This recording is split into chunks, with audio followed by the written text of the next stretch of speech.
والإسلام ديني ومحمدا رسول الله محمد وعلى آل محمد كما صليت على إبراهيم وعلى آل إبراهيم إنك حميد مجيد. أما بعد فأعوذ بالله من الشيطان الرجيم. بسم الله الرحمن الرحيم. إن الله وملائكته يصلون على النبي يا أيها الذين آمنوا صلوا عليه وسلموا تسلیما. محترم اور عزیز ساتھیوں،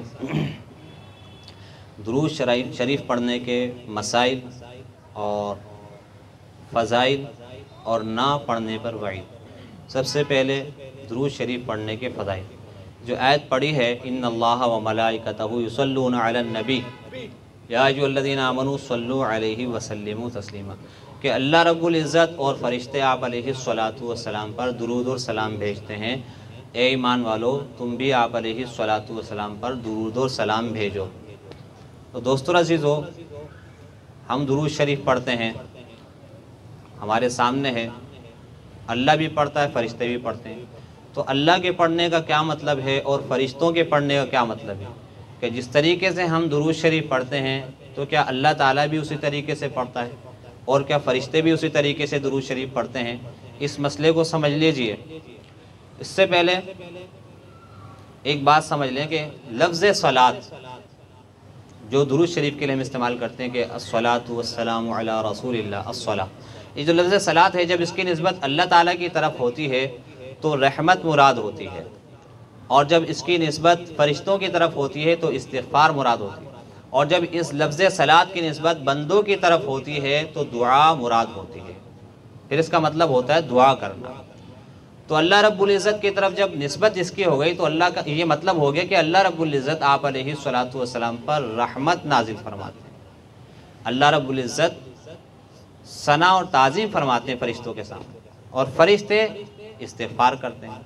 تو لہذا ہمیں بھی حکم ہے کہ ہم بھی کریں، لیکن ہم تو رحمت نہیں نازل فرما سکتے.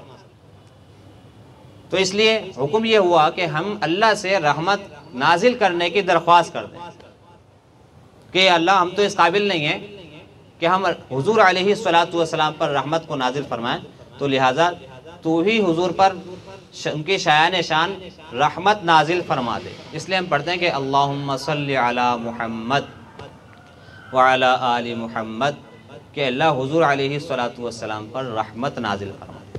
تو ہماری طرف جب اس کی نسبت ہو گئی درود کی، تو مطلب یہ ہوا کہ درخواست کرنا، اور ہم اللہ سے درخواست کرتے ہیں، دعا کرتے ہیں کہ یا اللہ آپ علیہ الصلاۃ والسلام پر آپ ہی رحمت نازل فرما دیں.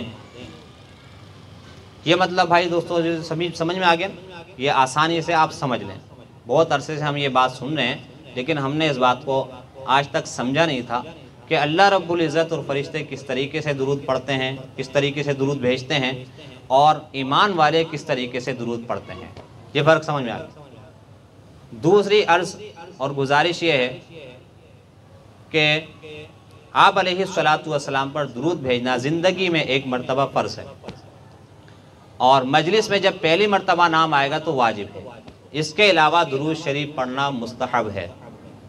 تیسری بات یہ ہے کہ آپ علیہ الصلاۃ والسلام کو بھی کیا درود اور سلام پڑھنے کا حکم ہے؟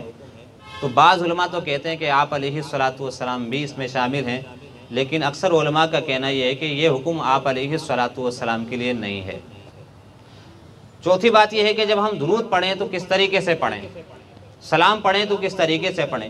جب یہ آیت نازل ہوئی تو صحابہ نے عرض کیا یا رسول اللہ کہ سلام پڑھنے کا طریقہ تو ہمیں سمجھ میں آ گیا کہ آپ علیہ الصلاۃ والسلام پر سلام کس طریقے سے پڑھنا ہے، کہ السلام علیکہ ایھا النبی ورحمۃ اللہ وبرکاتہ، کہ جس طریقے سے نماز میں پڑھتے ہیں ہم، وہ تو ہمیں سمجھ میں آ گیا. لیکن درود شریف کس طریقے سے پڑھنا ہے؟ تو آپ علیہ الصلاۃ والسلام نے صحابہ کو یہ تعلیم فرمائی اللہم صلی علی محمد وعلی آل محمد کما صلیت علی ابراہیم وعلی آل ابراہیم انک حمید مجید. وہ درود شریف حضور علیہ الصلاۃ والسلام نے صحابہ کو تعلیم فرمایا جو ہم نماز میں پڑھتے ہیں، اور وہی ہم نماز میں پڑھتے ہیں جو حضور علیہ الصلاۃ والسلام نے تعلیم فرمایا. تو میرے دوستو عزیزو، اس کی وجہ کیا ہے؟ اس کی وجہ یہ ہے کہ اس میں درخواست اور دعا ہے. اب مثال کے طور پہ ہم اپنی مرضی سے درود پڑھ لیتے ہیں، الصلاۃ والسلام علی سید الانبیاء والمرسلین، الصلاۃ والسلام علیک یا رسول اللہ، مثال کے طور پر.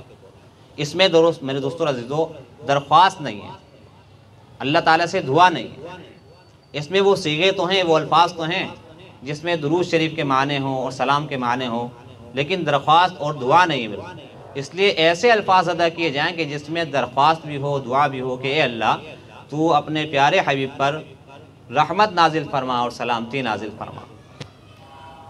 تو یہ بات بھی سمجھ میں آ گئی۔ اگلی بات یہ ہے میرے دوستو عزیزو کہ آپ علیہ الصلوۃ والسلام کے روضہ اقدس پر ہم جاتے ہیں تو سلام پڑھنے کا طریقہ تھوڑا سا مختلف ہوتا ہے ہمارا، اور جب ہم یہاں پڑھتے ہیں تو سلام پڑھنے کا ہمارا طریقہ مختلف ہوتا ہے، لیکن بعض حضرات دونوں طریقے سے سلام جو ہے دونوں جگہ پر ایک ہی طریقے سے پڑھتے ہیں، الصلاۃ والسلام علیک یا رسول اللہ۔ تو لفظ کاف یعنی الصلاۃ والسلام علیک یہ خطاب اور موجود کے لیے آتا ہے، جو موجود ہوتے ہیں ان کے لیے آتا ہے۔ تو آپ علیہ الصلوۃ والسلام یہاں اور ہر جگہ موجود ہیں، یعنی حضور علیہ الصلوۃ والسلام روضہ اقدس میں تو موجود ہیں، اس لیے ہم وہاں جا کر پڑھتے ہیں الصلاۃ والسلام علیک یا رسول اللہ۔ لیکن کہ آپ علیہ الصلوۃ والسلام ہر جگہ موجود ہیں تو حدیث سے پتہ چل جائے گا۔ حدیث میں آتا ہے آپ علیہ الصلوۃ والسلام نے فرمایا کہ جو دور سے درود پڑھے گا وہ مجھے پہنچایا جائے گا، اور جو میرے روضہ اقدس پر آ کر درود پڑھے گا وہ میں خود سنوں گا۔ فرق سمجھ میں آیا بھائی؟ دور سے پڑھنے کا اور قریب سے پڑھنے کا فرق سمجھ میں آیا کہ جو دور سے پڑھے گا وہ مجھے پہنچایا جائے گا۔ یہ جو پہنچایا جانا ہے اس کی وجہ کیا ہے کہ آپ علیہ الصلوۃ والسلام وہاں موجود نہیں ہیں جہاں دور سے پڑھا گیا۔ اور میرے دوستوں عزیزوں، ہم بھی جب کوئی بات ہوتی ہے تیسرا آدمی موجود نہ ہو یا چوتھا آدمی موجود نہ ہو، تو 3 آدمیوں میں بات ہوئی، چوتھا موجود نہیں ہے، تو ہم کہتے ہیں بھئی چوتھے کو بات پہنچا دی جائے۔ کیوں پہنچا دی جائے؟ کہ چوتھا آدمی یہاں موجود نہیں ہے۔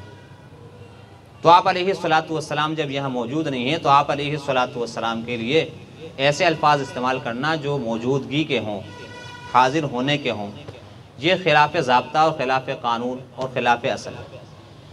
جو شریعت نے اصول وضع کیے ہیں ان کے خلاف نہیں۔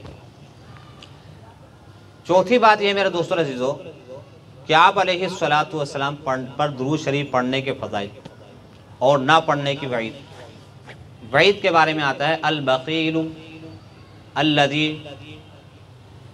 من ذکر عندہ ولم یصلی علیہ او کما قال علیہ السلام، کہ وہ شخص بخیل ہے جس کے سامنے میرا ذکر آئے اور وہ مجھ پر درود نہ پڑھے۔ اور بھی بہت ساری وعیدیں ہیں، ایک وہی سمجھنے کے لیے کافی ہے، کیونکہ آپ لوگ تو ماشاءاللہ پڑھنے والے ہیں۔ اللہ ہمیں اس پر استقامت دے، اللہ ہمیں اس عبادت کی توفیق عطا فرمائے۔ کتنی بابرکت عبادت ہے، اور ایسی عبادت ہے کہ جس میں نیت کی بھی ضرورت نہیں ہے، اور ڈائریکٹ میرے دوستو عزیزو یہ وہاں پہنچتی ہے جس کے لیے ہم پڑھتے ہیں۔ تو یہ وعید ہو گئی۔ اس وعید کو ہم میرے دوستو عزیزو مسلمان کے لیے ایک ہی وعید کافی ہوتی ہے، ہر وقت سامنے رکھیں۔ فضائل میں میرے دوستو عزیزو کہ جو ایک مرتبہ، کئی مرتبہ ہم نے سنا ہے کہ جو ایک مرتبہ حضور علیہ الصلوۃ والسلام پر درود شریف پڑھے گا تو اللہ رب العزت 10 مرتبہ رحمت نازل فرمائیں گے۔ ایک مرتبہ پڑھنے کے بدلے میں 10 مرتبہ رحمت نازل فرمائیں گے، 10 خطاؤں کو معاف کریں گے اور 10 درجات کو بلند کریں گے، صرف ایک مرتبہ درود شریف پڑھنے کے بعد۔ اور ایک حدیث کا مفہوم ہے، آپ علیہ الصلوۃ والسلام نے فرمایا کہ حضرت آدم علیہ السلام کو جمعے کے دن پیدا کیا گیا، اور جمعے کے دن ان کی روح نکالی گئی، اور جمعے کے دن سور پھونکا جائے گا، اور جمعے کے دن ہی سب بے ہوش ہو جائیں گے۔ لہذا تم جمعے والے دن مجھ پر درود پڑھا کرو، کیونکہ تمہارا درود مجھے پہنچایا جاتا ہے۔ اس حدیث کو میرے دوستوں ہم مد نظر رکھیں، یہ تو دن کی فضیلت ہے نا، ایک تو نفس درود شریف کی فضیلت ہے اور ایک دن کی فضیلت ہے۔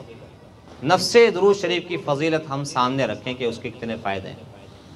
ایک بیمار بستر پر پریشان ہے اور قریب کھڑے ہوئے شخص اس کو کیا کہتا ہے کہ درود شریف پڑھنا شروع کر دو۔ بہت پریشان تھا بیمار، تکلیف سے۔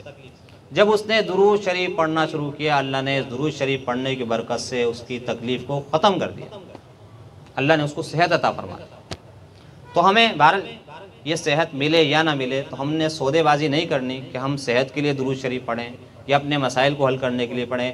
ہم نے حضور کا اپنے اوپر حق سمجھ کر درود شریف پڑھنا ہے۔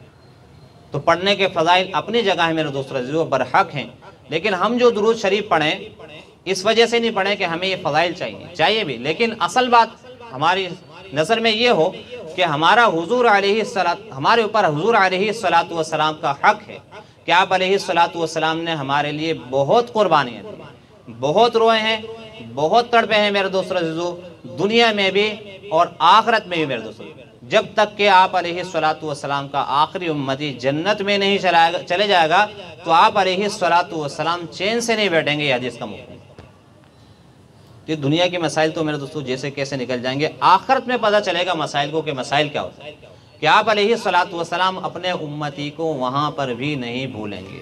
اور کبھی میرے دوستو عزیزو ہم سوچیں اور پڑھیں اور غور کریں اور سنیں کہ آپ علیہ السلام نے اپنی زندگی میں ہمیں کس کس موقع پر یاد کیا، کس کس موقع پر ہماری فکر کی ہے، کس کس موقع پر ہمارے لیے روئے ہیں، کس کس موقع پر ہمارے لیے تڑپے ہیں، اپنے پیٹ پر پتھر باندھے میرے دوستو، اپنے گھر کے چولہے کو بجھوایا ہے۔